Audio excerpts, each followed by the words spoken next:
I'll just start over. Hopefully, we can get this going now. Today's access for finance and funding for small business. Our goal today is to provide you with the resources and the relevant advice that will help you to understand better how to prepare for funding and the critical aspects for securing that and to maintain your goals for cash flow throughout that time period. Whether you're seeking capital for expansion, starting a new business, or you're wanting to strengthen your financial standing or position, today's experts will be here to provide you with some valuable information to offer practical solutions, practices, and guidance that will help you do that. I would be one of those, but y'all don't want to hear from me, but I am part of that, and I provide the pre-services before you go talk to these people. I would be your first step that would do that, and I'll be happy to visit with you later and at any time. You're more than welcome to go back there and pick up cards. We can talk on another day. My name is Kim McLerran. I'm with the Small Business Development Center, and I'm your speaker and moderator today. And what I do is I am with the small business, with Sam Houston State. We are partnered with the SBA, and we are the SBA's boots on the ground resources for you. We want to make sure that we're providing the business advising, training, and resources to help you grow and to begin business. Even if you're just thinking about business, I am here to help you. Our network is the Texas Gulf Coast Network. We serve 32 counties with 13 centers. My center is in Huntsville, and that is where my home office is, but I do travel and come to Buffalo and Jewett area. We focus on the I-45 corridor, so even if you have friends and family that is further south, alongside that 45 corridor, I'm there to help you. Now, as we begin, I would like each of our panelists to introduce themselves. I would like for you to provide information about who you represent today, some of the, how your organizations will help people to access funds and financial support that is needed to grow. Each of you have different roles in the community and in this industry, and I would like for you to focus on your areas because some of it is traditional financing, bank lending, some of it is alternative, and then we have financial literacy. And so you're going to get different viewpoints from a wide range of experts while you're here. Be sure to listen to key takeaways, such as valuable resources that they have available, practical solutions for your business, best practices, and expert advice. Bobby, would you like to start us off? Sure, I'll start off. My name is Bobby Bilberry. I'm with the SBA in the Houston District Office. I'm what's called a lender relationship specialist. I basically work with all the lenders in the 32 counties that surround Houston area. It goes all the way north to Buffalo, all the way south to Galveston, all the way west out to College Station, and all the way east out to Beaumont and Port Arthur. I help the lenders with all the SBA programs that are business programs to businesses, not disaster, not idle, not those programs. But we basically try to help those lenders provide those products to the small businesses, 7A loan programs, 504 loan programs, micro loan programs, all of the SBA programs we help with. And so I'll reach out to those lenders to see if they need any training, any opportunities, any issues they're having with getting their loans approved, those sorts of things. And then also help with economic development on the other side with access to capital. So I'll turn it over to Greg. Thanks, Bobby, and thanks, Kim. I'm Greg Burkett with PeopleFund. We're a community development financial institution. It's a long word to say that. We kind of sit between the SBA and the commercial banks, and we help businesses get ready for commercial banks as clients. We want to educate. We want to get a new business where they are going to be full relationship with a commercial bank in the future. So we help do startup loans and loans for growing businesses. You've heard already a lot about small business, okay? In Texas, in the rural areas, most businesses are small. Okay, so we're not eliminating or ostracizing any basically size, but there's a defined term for what small business means, and it's based on industry. And Bobby's an expert on that, determine that, or Kim. And so anyway, we can help in that regard. Again, we've got a lot of programs. All the programs that Bobby just mentioned, PeopleFund offer.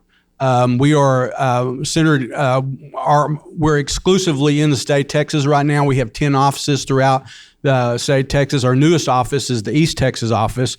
I'm in Lufkin, and my territory goes from the whole east side of Texas, from Texarkana all the way down to Beaumont and over into Buffalo. And so anyway, we're glad to be here. I've got a wide variety of background. I've been in manufacturing. I've been in services, residential homes, and commercial lending. So I feel like that I have a good opportunity to be able to help businesses. Previously, I was with the Small Business Development Center out of Lufkin. And again, the Small Business Development Center is a great resource. Their services are free, and they can come alongside a business to help them get ready for a lender and help them develop a business plan. And so I really highly encourage any businesses, especially startups, but any businesses, to reach out. There's a lot of resources available through that organization, and I appreciate Kim being the moderator today. Thank you, sir. I'm Tommy Neyland with Community National Bank and Trust here in Buffalo and Centerville. I work basically responsible for our operations and lending for the Leon County market. Our organization reaches from the Centerville location up the I-45 corridor through Corsicana, White Settlement, Fort Worth, and that area. So excited to be here. Good morning. My name is Brittney McDowell, and I'm the financial literacy advocate for Citizens State Bank in Buffalo. We're just around the corner. And I'm also the co-chair of the Texas Jumpstart Coalition for Personal Financial Literacy, so I'm kind of wearing both hats today. What I do, and I'm also an educator, I'm a math teacher, so I'm probably one of the biggest nerds in the room as well. And I feel very strongly about teaching the how things work, not just giving you a list of what to do. And so that's kind of why I was asked to come today, is to talk about some of the topics that maybe don't get discussed as often, and to maybe make people feel a little more empowered to go and speak to a lender or go and speak to that financial professional, so that you just feel a little bit more comfortable. Because, and I have one thing, I asked permission to do this. So, I ask weird questions sometimes, so please entertain me just for a little bit. Does anybody in this room, I don't think I know many of y'all, can anyone in this room take a guess and tell me my youngest daughter's middle name?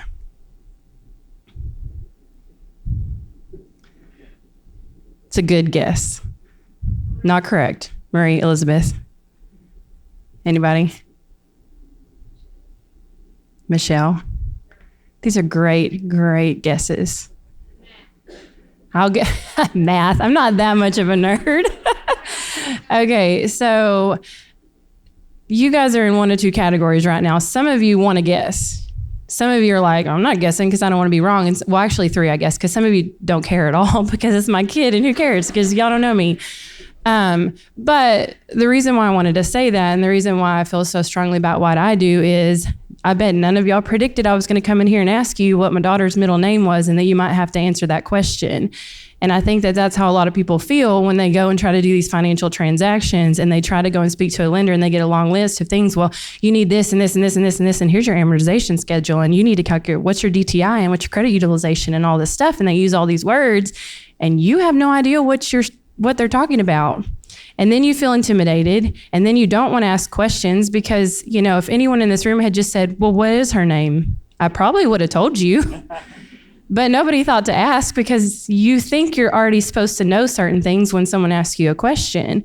And so as a teacher and then also working in the financial industry as well, I understand that there's just kind of a barrier sometimes between the people who wear the suit and are supposed to know everything that's going on, and then the person who's coming to make the request. And I just want to kind of explain some of those things because, you know, we're over $1 trillion in credit card debt in Texas, and the economy is great, but in financial literacy, we kind of scrape the bottom of the barrel. We're like, the best indicator is number 38.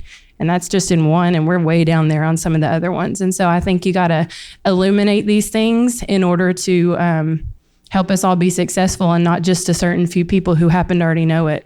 So. Absolutely. Thank you, Brittney.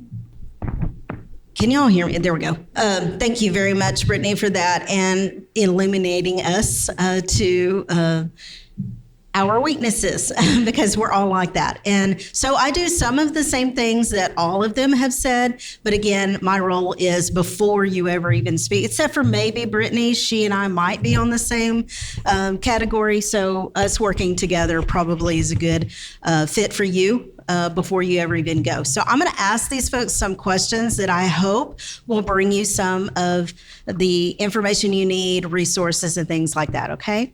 So each of you panelists are able to answer the question or make a comment. My first question is, what is the single most critical factor that a small business owner should understand before they apply for a loan? Owning a business is a 24-hour, 7-day job.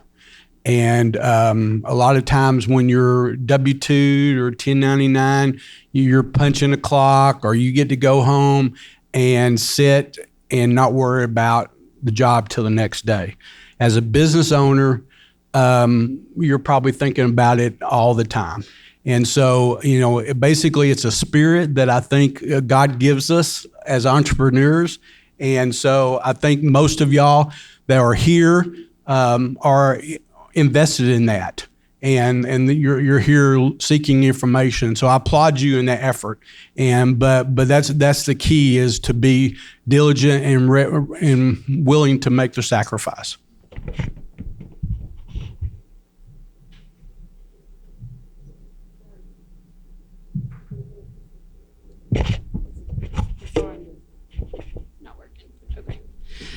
So I think there's a lot of paperwork involved, and you can look up the list of paperwork that you need to bring, or you can call and we can tell you that kind of stuff. But as a math teacher, I think one of the most important things when I go and talk to students, either high school students, college students, even young adults, I think knowing how the loan itself works and knowing what amortization means. So amortization is basically like your repayment schedule and how your interest is calculated. And so I've spoken to so many adults who don't know how the interest is actually calculated. And so I'll give you sort of a little brief. All you have to do is take the interest rate and divide it by 12 and then multiply it by whatever your balance is remaining, roughly, depending on how it's compounded. It'll be about that much. But a lot of people don't even know that. And so you're given this big sheet of paper with all this information on it, and your eyes kind of cross, you know. But if you understand where those numbers are coming from, and you can pull up a calculator and look this stuff up.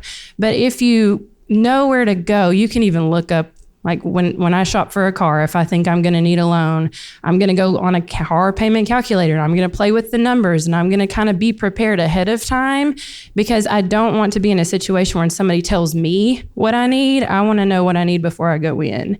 And so I think that's very important. And then also how to calculate your debt to income ratio. So adding up all of your debt payments and then dividing it by your income. And you can find that, I mean, it's a pretty common thing you can look up at DTI, debt to income, and also how to figure out your credit utilization. So that way you're just prepared with the actual nuts and bolts of the information that they're going to use mathematically to put in their computer to figure out what you're actually going to qualify for.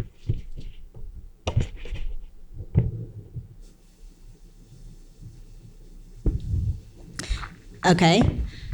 Next question. What is the most common shortcomings that you encounter in loan packages, and how can a small business address those deficiencies?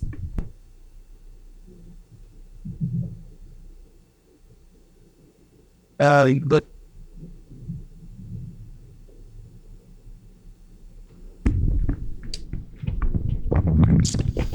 So I used to be a banker for 30 plus years. So I have a lot of experience with this, and used to be a small business banker and a commercial banker. So I did a little bit of both. And then I was a servicing officer. So a lot of times when I had customers come in, they would have a business plan put together, but they really wouldn't understand or know their business plan very well. And it's usually because they had somebody do it, but they didn't really understand it. So if you ask them a question on page 10 about their projections in year 3, they wouldn't have a concept of what you understand or what you're getting at. So my point is, if you're putting together a business plan, and if you're an existing business, you need to adjust your business plan. Even though you're doing it mentally, you need to put it down on paper so you know where you're going, so you know your path. A lot of people say, well, I've got it in my head. Well, but it's all mixed up, and you have 3 or 4 paths you can take. You're much better off if you'll put it in your business plan, write it down, and then it'll make you think about it a lot harder than just thinking about it in your head a few minutes and thinking about all the different paths. So put your business plan together. You'll have to adjust it probably every 2 or 3 years, maybe every 5 years. And that's where the SBDC can help you. Their services are free.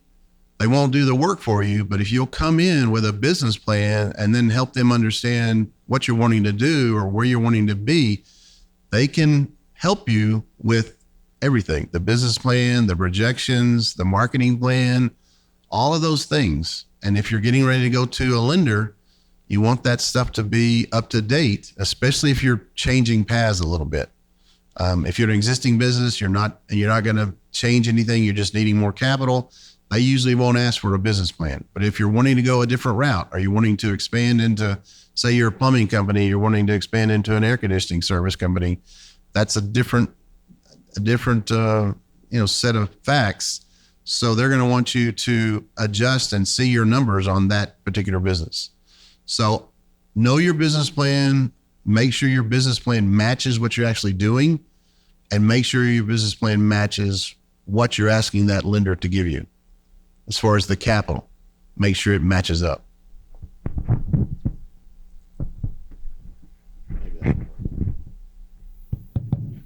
Yeah. To add it to what Bobby was saying about the business plan, and again, the resources that Kim offers to help with that. But, the elements of a business plan, you think, what's a business plan? Okay. And Google's really good about answering that question, and you can get a template. But basically a business plan is going to look at what your industry is and what's the question or the problem you're going to try to solve with your business. And then talk about what your local market is, and then your strengths and weaknesses to address those issues. And then also, as Bobby mentioned, projections, the financial projections. And again, it might be a little bit intimidating, but again, there's a lot of resources available to help through that process. A lot of the ratios that you mentioned earlier is part of that business plan as well. And so again, don't be intimidated. Just, as you've already done, is make steps forward, do the homework, and make the effort, and it usually pays off. Yeah, to tag on what Greg was discussing, I think one of the key points that we look at and evaluate and is helpful when you're coming to the table is knowing your value. So if you have a business and you're already started, or maybe you're getting started, but knowing the value of that service, or knowing the value of what you bring to the community, I think is very important, because a lot of times we'll if we have a small business or something along those lines, sometimes our value can be elevated. We can think we're worth more than we are, or sometimes maybe we're worth more than we think. And so, but having a real concrete value in place will help you get started of knowing what you're eligible to be, what you're eligible for in the financing world. But also, I think for us, a big thing is a succession plan. If you're the plumber and you're the best plumber in Leon County and you are rocking and rolling and doing all these great things, then yes, you've got a strong business plan and you've got a high demand. But if you don't have an assistant that can help in times of need when you go on vacation or when something happens, then that's a risk. And we have to know those risks, and you've got to know those risks and how to fill those and put those in place. And so a good succession plan is something to definitely be ready to produce, because you've got to have a backup.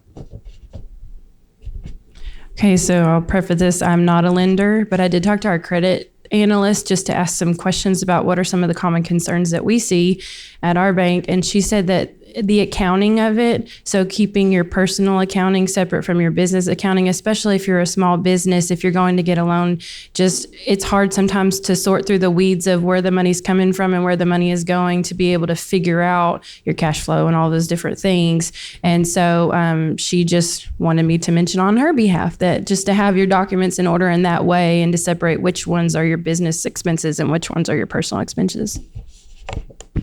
Okay, I said I wouldn't do this, but I can't help myself. So AI is such a big deal right now in ChatGPT. And so a lot of people are thinking that they can avoid going to specialists and hiring people and going to these free resources by just Googling it on chat, if you forgive my moniker there.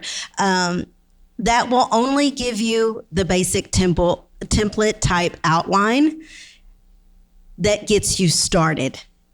You still need to have the meat, the details to all of that stuff. And if you can't or don't know how to do business planning, reach out to someone, even if it is not me, a friend, a coworker, a business associate that's been through it, that understands it. Please, we beg you, as financial specialists, you need to have that business plan. Even if you don't think that you do, that is so critical to finance.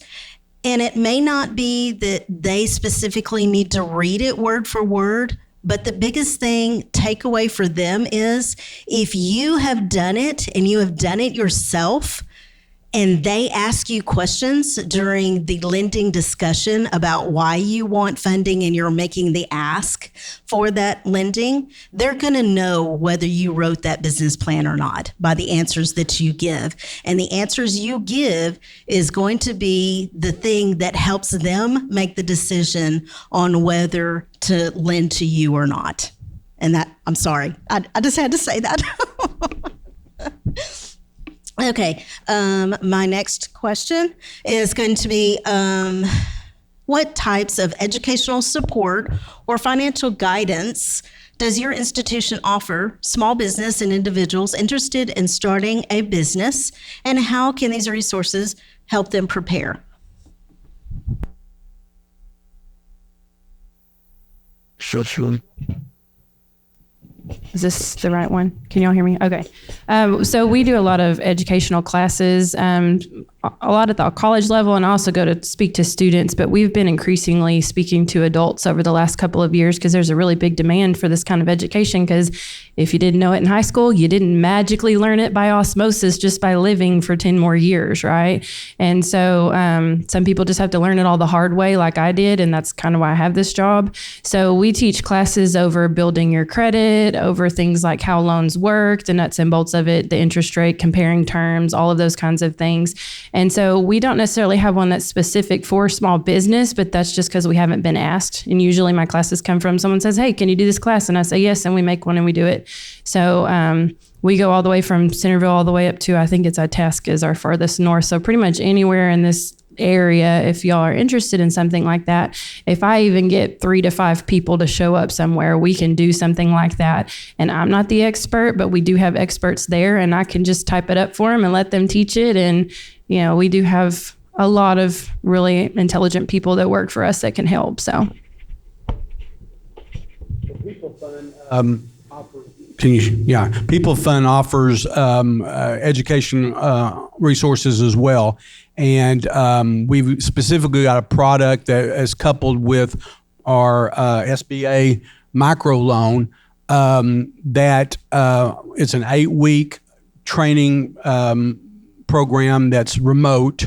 It's through a vehicle similar to Zoom, and you get with other business owners in that cohort that are interested in learning more about business. We bring in, again, experts that accountants, attorneys, marketing people, HR, that can help answer general questions that any businesses would be interested in learning more about. There is the loan part of that. We are working with you and developing your business plan through that 8-week period as well. We're using a product called Live Plan, which is usually pretty pricey, but it's available free from some of our partners to participants in the program that help you develop that business plan. And then we also have a business advisor specifically dedicated to you on a one-on-one basis that can offer assistance in the loan application side of the program, as well as that business plan effort. And then if you finish the program, develop the business plan, get approved for the loan, then you're eligible for a 10% of the loan amount grant. So that could be up to $5,000 free money added to your loan amount. The minimum is $3,000. So even if you come in for a $5,000 loan and you finish the program, you get additional $3,000. So that's a pretty big shot in the arm from the standpoint of grant funds available. And so again, that's just one resource that's available. The SBA or SBDC during COVID was able to develop a huge library of online resources, videos. They're available by registering with their offices. And, food trucks are real popular these days. And the best video I've ever seen or a seminar about food trucks was a free video offered by the SBDC. And so I would highly recommend, but any of the questions that you might have from, to any of the experts, they probably have a video for it. So anyway, I would highly encourage you to utilize that resource. I would just say that our resources are similar to Brittney, what Brittney mentioned. Just to be honest, a lot of our resources are geared towards youth and high school age students. But so recently we do have a youth board that's made up of students from Centerville, Buffalo, and Fairfield High School, and they meet regularly, monthly, and so they're a good sounding board for what that need is. So from that, we've had opportunities to go into the high school towards the end of the year and just talk about, basic principles of business and basic banking, and you'd be surprised at what they don't know. So it's been a lot of fun to be a part of those initiatives. But as far as adult education, to be honest, we lean on Kim a lot. And so she knows that she has an open door in our building at any time, or a conference room. She can come in a kind of office away from home. And so we lean on them a lot. And I would encourage you to do the same, because they've spent a lot of time and effort putting their resources together to help make that happen. Most recently, events that we've been able to be a part of, or we spoke to the Lions Club and the recent health fair here in the county. But I think the resources are here, and so I would encourage you to speak with them about that most. So SBA has a department called Economic Development Services, and they always are doing some kind of training. Usually they try to keep it up to date. It's whatever's going on in the economy or whatever's going on with disasters and that sort of thing. So it's everything from access to capital to disaster loan applications to National Small Business Week opportunity applications for those awards. If you want to go to our website, I'll give you the Houston District Office website instead of the national website, which is much better. It's, if everybody wants to write this down, it's www.sba.gov/TX/Houston. www.sba.gov/TX/Houston. If anybody needs that, I'm at the SBA booth and I've got a card. But anyway, if you go down to the bottom of that webpage, there is a sign up form that you can sign up for any notices about any training sessions coming up or any events, in-person events, virtual events, and there's all kinds of training going on all the time. I think last year we did, which just ended in September, 1,200 events, something like that. So we're always doing events, and usually it's training on something. So reach out to us. I'm in the Houston district office. That's your district office. I know it's not the closest district office in the world, but we reach out to us. We can help you for anything. If there's not something going on with us, then SBDC probably has something going on, or SCORE. There's other resource partners that we work with that can help you and get you some training. So reach out to us. Thank you. We're going to kind of revisit a previous question, just a different spin. For individuals starting a new business who have never applied for a loan before, are there key considerations that they should keep in mind that would increase their success that may be different than the first question? The main thing is understanding what the banker is looking for, and so in banking school, they teach us the 5 C's of credit, okay? And character is number 1, okay? And so they want to know who you are, okay? And the easiest way, from a financial side to understand that is the credit score. And so understanding what a credit score is important. You need, it's a life effort to, in your credit score. And so in life sends us a lot of different situations, okay? And so, it can impact your credit. And so being knowledgeable of your credit score, there's a lot of resources that are out there free now that you can gain access. All the credit bureaus offer, the 3 credit bureaus offer a free credit report annually to you. That's regulated. They have to do that. And so that's free. And there's other services that are out there that probably are more advertising based, but again, it helps you understand who your credit is, okay? PeopleFund uses TransUnion, which is kind of rare. Most of the other lenders, I'm guessing, use Experian, but there's 3 bureaus, TransUnion, Experian, and Equifax. And so knowing what your score is in all 3 of those is important, and understand what the elements related to that, okay? PeopleFund, we do offer lower credit score criteria than what most of the commercial banks might expect. But, we still have a base guideline. Just throw out the number. 650 is what we're looking for as a target minimum.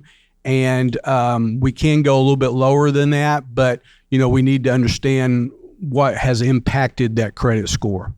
And the second thing is understanding capacity, which is another one of the 5 C's of credit. And capacity is your ability to repay the debt. And so, lenders want to get paid back. They like to have loans out there, but we need the ability for performance, and cash flow is the key. Cash is the gas that fuels the engine for personal lifestyle as well as businesses. And so we need to understand your cash flow. And so, when you go to the bank and they give you all this list of information they want from you, it's because they want to understand who you are and how they can expect the relationship to be. And so those are key. Those are the two major key ones that we focus on. And there's others, but if you start with that, I think that will get you a foot in the door for sure. So the website that he was talking about is annualcreditreport.com, and that is the website where those three bureaus will provide that information for you. You are able to download your credit report from all three once a year free. More than that, you have to pay for it. And I'm not sure, but they used to allow you to get your credit score, but I'm not sure if that's still true or not. You'll have to check into that. But I will say that because they are trying to make sure that it is you, they're going to ask very tricky questions. And if you don't answer them the way that they think you should answer them, they will have you write in to make that request. Anybody else want to answer the question?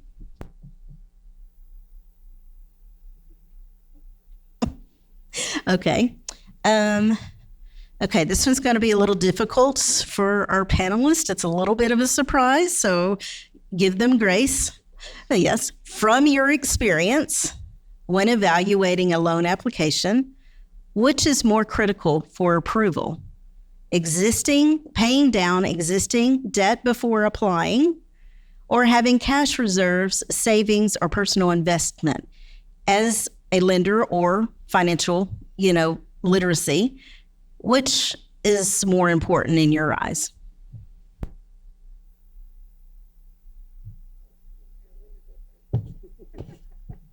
I can tell you as a lender, there's no reason to pay down your debt before you ask for more debt. If it's on a normal payout, it's just debt that you've incurred to buy equipment or something like that. There's no reason to jump off a cliff and pay all your cash to clear debt, and then you don't have any cash reserves showing at all. So you can explain, I have this loan, I bought equipment, it's long-term equipment, it's on a long-term payout. That's a normal business, process or expense. The way I always looked at it is you need to have cash reserves, because usually you're going to be asked to have an equity injection in that loan. And it's usually a minimum of 10%.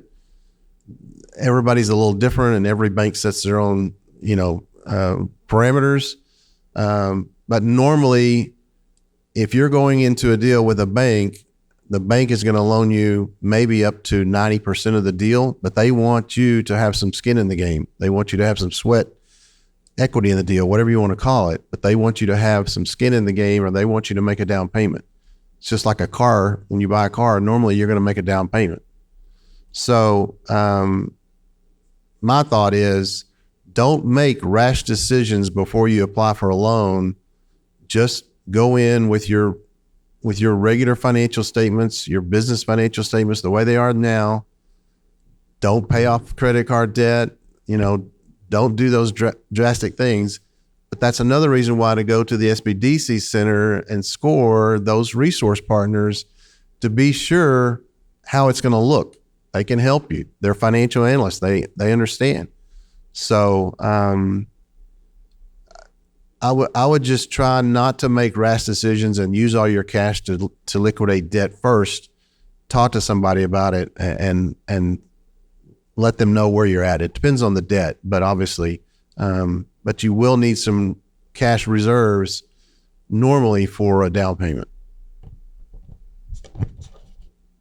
I would add to what Bobby said basically about, cash reserves, but cash reserves comes from cash flow. And so, ideally, cash reserves are stagnant. It's what you have in the account right now, today. But the lender is going to want to, again, look for your ability to have cash to pay the debt in the future. And so having too much debt coming into the equation could impact your amount that you can borrow, because the lender doesn't want you to be over your head in obligations. And they're going to look at your monthly expenses and your monthly income, and that's what the debt to income ratio is used for, and to be able to identify how much they can add to that debt structure that you have the comfort level to be able to pay back.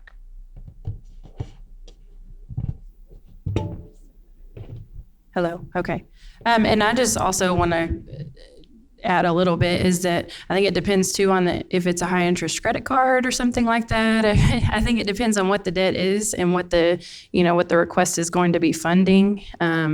Because that was one of the things that when I was speaking with our credit analyst, she said, sometimes people don't realize the situation that they're in until they get ready to go and apply for a loan, and they've got all this credit card debt. They may have $30,000 worth of high interest credit card debt. Well, then you think about the capacity to repay. So your ability to repay, it's like if you're going to go buy a house, it may make sense on a piece of paper that you might get approved for a loan to pay for something, but can you pay it back without an incredible amount of stress? And so, that's why we have the different kinds of, what's the word, like the Lending products? Well, no, like the training, or like a fence around it, like a boundary. We have certain limitations. Sometimes I can't think of my word. But, we have certain boundaries and certain rules in place to keep people from getting into a situation where they're in more trouble than when they started with. And so just kind of knowing what you actually have the ability to repay is, I think, important, just like in your personal. And I always try to tie it back to that because that's what I know best. But that's why these numbers are like they are. If you have too high of a credit utilization and more than half of your income is going to pay down debt, then you really probably can't afford another debt payment because it's going to really have a negative impact on you. So, Tommy, I think we have time for you to answer if you would like. Way to call me out.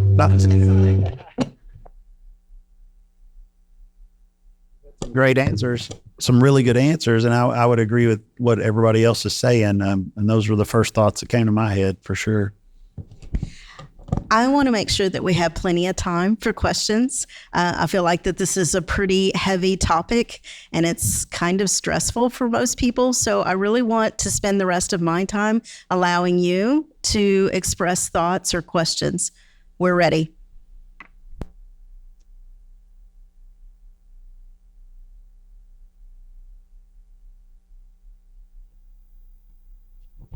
For those who've never written a small business plan, do you have the resources to help with that? Okay, I'll take this one then. Yes, absolutely, I do. And for those of you that I have worked with here in the community, I have plans and outlines and things like that, but yes, I give it to you, but I'm going to make you work for it. We're going to work hand in hand. I want you to visit with me. We can do Zoom calls, phone calls. I can come up here, work with you, and we work through each section because I want you to be involved. I want you to be the one that writes it. I'm just helping you write it. But yes, I do have outlines, plans, wording, verbiage that can be used. I also have other resources where we can pull economic data and industry-related data that these folks need so that they understand, the bigger picture that will help you get that funding a little easier. Also, I would tell you, on the SBA website that I gave you, if you go to that website, up at the top of the website, there are phrases up at the top of the website, and the first one is business guide. Under business guide, there are 20 to 30 articles about starting your business, getting it established, growing your business, expanding your business. And one of them is how to write a business plan. Another one is what type of business to set up, an LLC, an S Corp, a C Corp, whatever. How to come up with your loan proceeds. So there's a lot of articles in there that can help you get started. So you can at least start your business plan and then go to the SBDC Center and they can see the work you've done and where you're headed, and then they can critique it for you. They're not going to do the work for you, but they will help you. the resource that Greg was talking about on our website, we also have a video that helps you walk through that basic business planning. And I forgot to answer that. Thank you.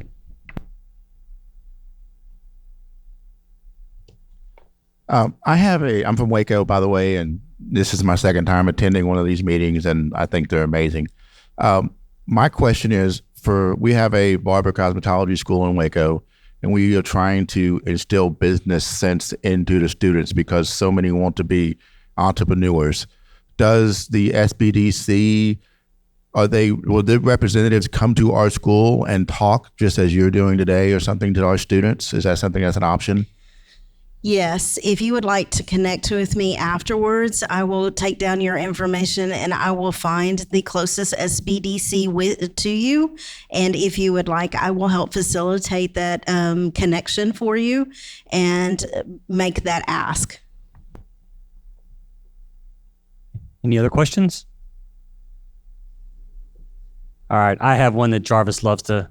Where's the free money? Great question. We do have a grant program coupled with our microloan, and I mentioned that earlier. And if you happen to be in Harris County, we've had a real recent kickoff for the Harris County Opportunity Fund, which was partnered with the County Commissioners Court there in Harris County. But then we've had a large donor for some other funds are available. And so the intent is to get that money out into the economy. And in that particular program, we're offering a 2% buy down, which means a reduction of interest for that particular deal. So I'm not sure if any people have representatives that are in Harris County, but that's just an example of a resource that is available to help businesses.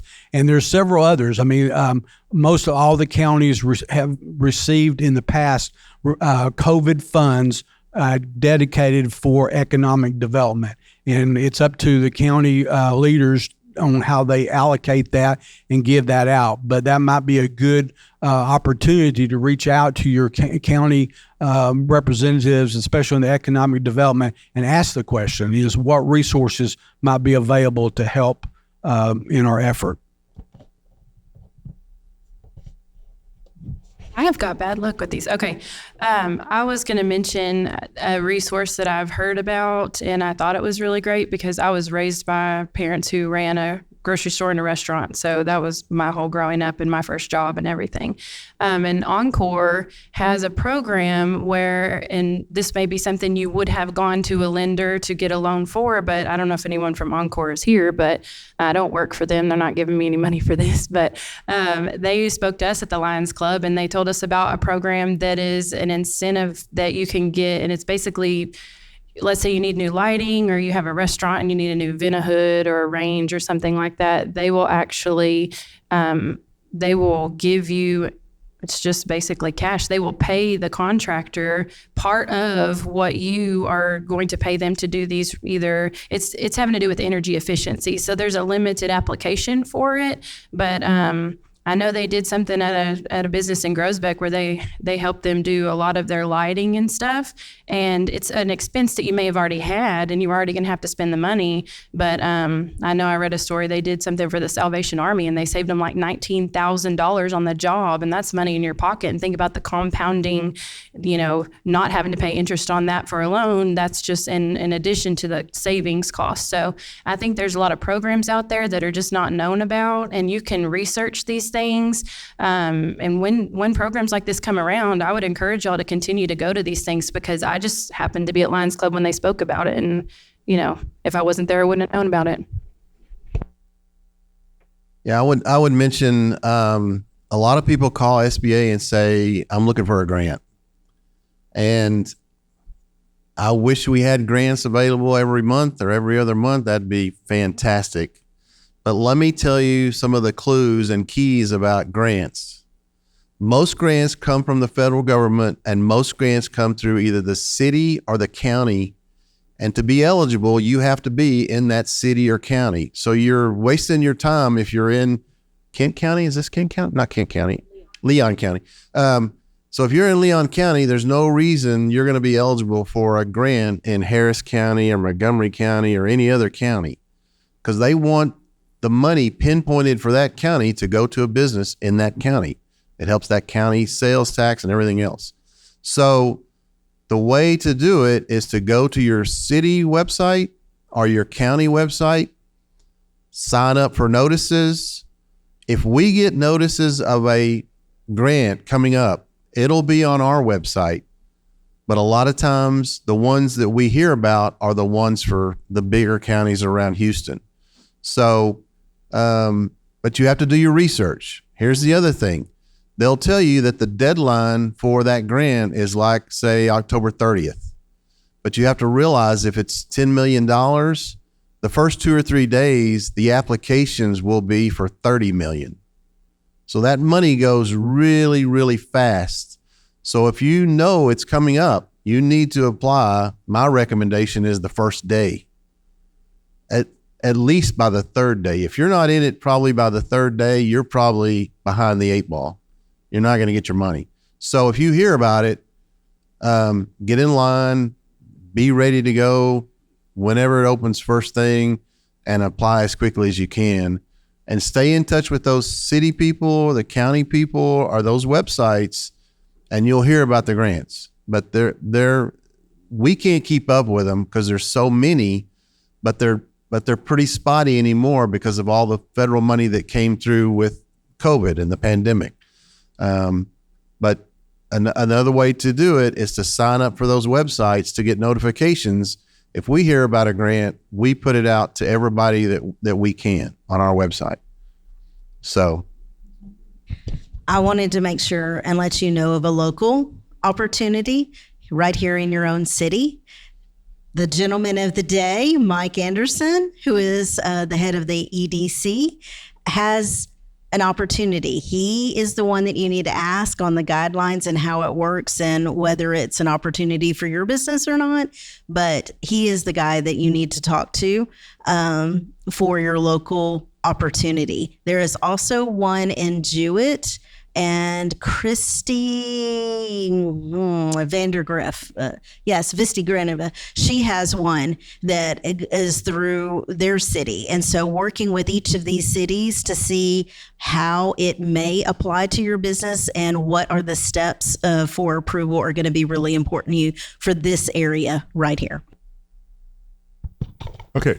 I wanted to kind of use that as a segue. We're having a panel discussion, I think after lunch, with some economic developers like myself. And I think whoever asked the question about where the free money is, obviously grants is the way to go with that. Here in Buffalo, we do 2 types of grants. We do a facade grant, which is for any business that would like to improve how they look or how they appear or whatever's going to increase their business. And then we do what's called a business improvement grant, which is in most cities a large grant. And so you will need to talk to the economic developer office in your city or in your county, because a lot of places have county economic development offices. And so if you're in Buffalo, I'm your man. I got big pockets, big deep pockets, and little secret, the mayor has deep pockets too. So there is money available. I went ahead and just said it publicly, Mayor. I'm sorry. I just went ahead and told him. Yeah, he said his pocket has holes in them. But there's going to be a panel discussion later exactly on that topic. I did just want to introduce Miss Christie. Could you stand up, please? And she is here with us from the Jewett, and so she is the person that if you're closer to Jewett and live in that city or that end of the county, that you can talk to her to see if you can apply for her grant as well. What you'd be aware of is a lot of the corporations offer grants, large corporations. Sam's has a lot of good resources for business owners as well, but through the COVID effort, there was an influencer or a YouTuber that stood up, and his name is Skip. And you can check out Skip's grants on YouTube. And usually most of the corporations that offer those resources will be providing the information through Skip. Thank you to our panelists. Audience, please give them a round of applause.